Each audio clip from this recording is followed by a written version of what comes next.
Je suis Alexis Albrecht, le chef du vieux couvent à Rhino.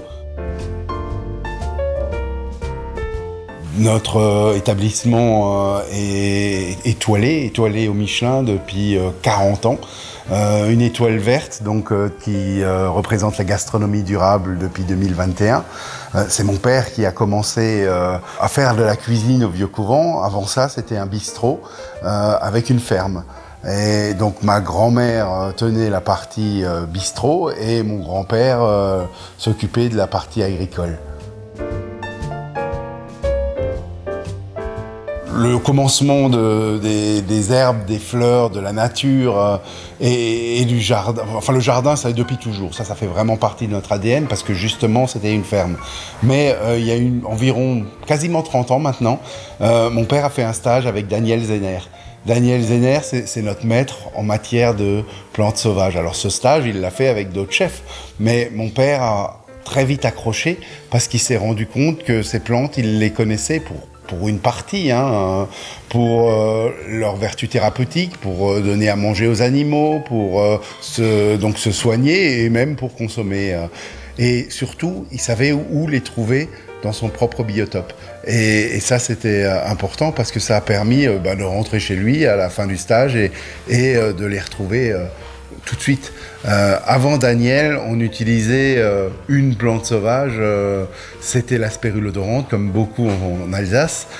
Aujourd'hui, on connaît une bonne centaine de plantes qu'on utilise tout au long de l'année. Donc rien que les plantes sauvages. À côté de ça, il y a encore toutes les plantes qu'on cultive et qui sont ordinaires ou extraordinaires.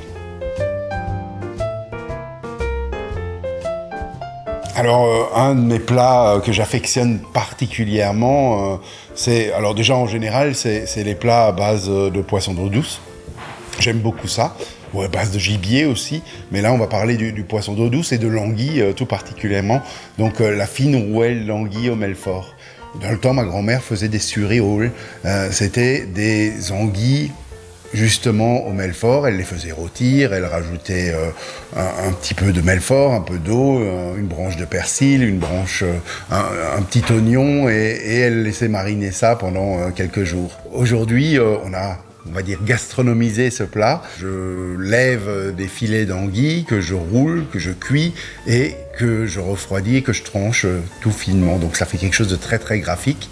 Et pour accompagner ça, je fais un quinoa vert. Donc le quinoa vert, il est à base de persil plat. Donc le persil que ma grand-mère utilisait aussi dans sa marinade. Ma soupe étoilée, ce sera un velouté de champignons avec des croûtons aux épices de Noël. Donc simplement un velouté, crémé, très réconfortant et c'est la soupe que je présente toutes les semaines, enfin toutes les années, depuis que je suis à la soupe étoilée. C'est, paraît-il, celle qui remporte tous les suffrages, elle plaît énormément et c'est certainement pour ça que je suis là tous les ans aussi. Et donc celle-ci, elle est immuable. Beaucoup de gens la connaissent. Alors, il y a ce côté réconfortant du crémeux, du champignon, mais il y a aussi le côté croustillant du petit croûton aux épices avec l'orange qui est très agréable. Et donc, cette soupe, je serai là pour la servir et la présenter sur le village du partage à la place Kléber. Ce qui m'a poussé à m'engager, c'est d'abord parce qu'on m'a sollicité. On m'a sollicité et quand on m'a demandé de faire une soupe, de proposer une recette, j'étais tout de suite d'accord. C'est un plaisir pour moi de créer, de proposer une recette et de en même temps faire une bonne action, parce que c'est ça.